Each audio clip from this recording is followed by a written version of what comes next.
Renovating a 5-inch gauge sweep-piece steam locomotive, Part 8. Fitting a new pair of check valves to the boiler for the hand pump and injector. Using a Proxon drill fitted with a coarse burr to trim the cab mounting so that the copper pipe, complete with union nut, can pass through the footplate. Sanding the edges of the damaged paintwork on the saddle tank and cab, cleaning and polishing the cylinder cladding on the left-hand cylinder, removing the steam chest cover and preparing for painting. This view is the underside of the boiler with the newly cleaned boiler band. What I'm interested in though is the check valve. Both of the check valves on this engine are the originals. They are not commercial items, very well made, but they leak. The answer is simple. I remove them and fit commercial check valves. Here's an example of a check valve made by CME Engineering, my friend Chris English, and you can buy these from Blackgates Engineering. This check valve is for 3/16 pipe, and both the part that goes in the boiler and the part that connects to the union nut are threaded 5/16 by 32. Because there is quite a bit of oil on the bench beneath the engine, I can rotate it quite simply, as you see here. And that is without scratching the bench very much. These rolling road units really are good, and they're from a company called CMD Engineering, not to be confused with Chris English. They allow high-speed running of the engine in a stationary position, and they're very stable. Here's the new check valve fitted at the other side, and what I'm doing here is wrong. I'm just pushing the silicone rubber tubing onto the valve, and as soon as I turn the air valve on the compressor, this is what happens. Not a good idea. I'll do it the normal way. The best way that I've found to connect air to this boiler is to use the silicone rubber tubing pushed onto the check valve without the nut and secure it with a spring clip as shown here. It's time, I think, for a bit of slow motion running.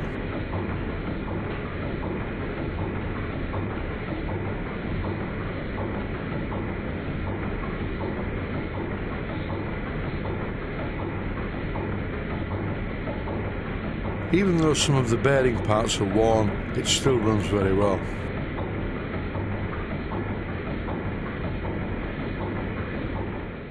Using my small LED torch allows me to show what I'm going to do next. You can see the rust problem that I mentioned in a previous episode, but what I'm concerned with here is cutting away a bit of the cab side mounting to allow the injector steam pipe from the turret to go through to the injector that will be mounted below. At the moment this is not possible without removing the cab, and I really don't want to do that. Instead, I'm cutting away part of the brass cab mounting using my small Proxon motor tool with a coarse burr fitted. Now when I make a new piece of pipe from the turret to the injector, it will pass through the hole without having to remove the cab. Here's a demonstration using a random piece of pipe. This is not the steam pipe, it's a water pipe. It's a good time to get rid of all the brass particles that seem to go everywhere, and I'm using a compressed air line for this. It's a good idea to wear some eye protection during this process. This engine was built in 1987. I'm not sure that the tank and cab were actually painted like this in 1987. This may have been a subsequent repaint, and there is some damage that needs sorting out. The first thing to do is to make sure that the parts that you're painting don't have a great big ridge. So I'm using some 600 grade wet-to-dry sandpaper just to smooth things off a bit. I'll show this process in detail in the next episode. In a previous episode, I showed the cleaning of the cylinder cladding on the other side, and now I'm going to show it again, but at a much accelerated rate. On a steam locomotive or any twin-cylinder engine, when there are two of everything, it's best not to be pedantic and show both operations in great detail in real time. I'm running this one at a high speed just to get through it.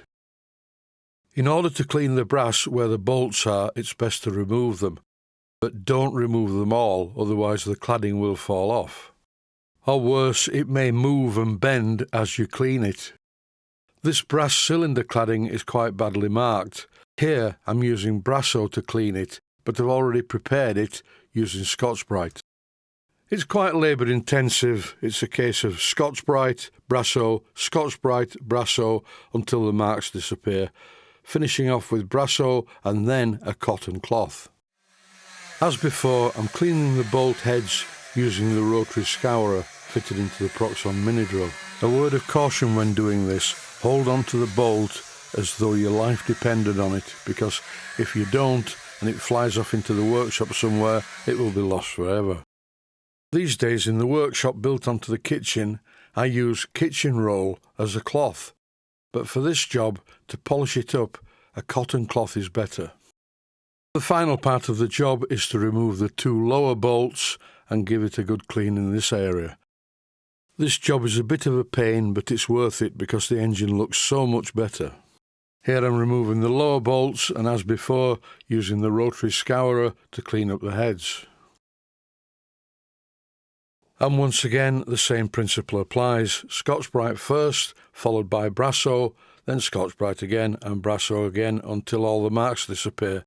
I still have to do some of the work underneath, but I've left it out of this sequence.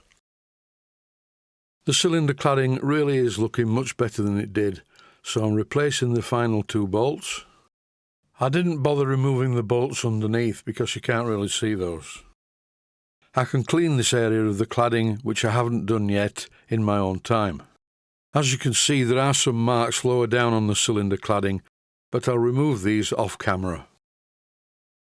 There's still a lot of cleaning to do, and I'm sort of doing it as I go. Initially I cleaned the engine and got rid of the thick of it, and now I'm refining the cleaning process, and eventually it should look a lot better. But that's it for now. Stay safe, stay healthy. Thanks for watching, and I hope you found it useful. Please take the time to visit my Mainsteam Models website and click on the section of the website that says Video Playlists. And by doing that, you can find other videos that you may like to watch. And by using the playlists, you can actually watch the videos back to back.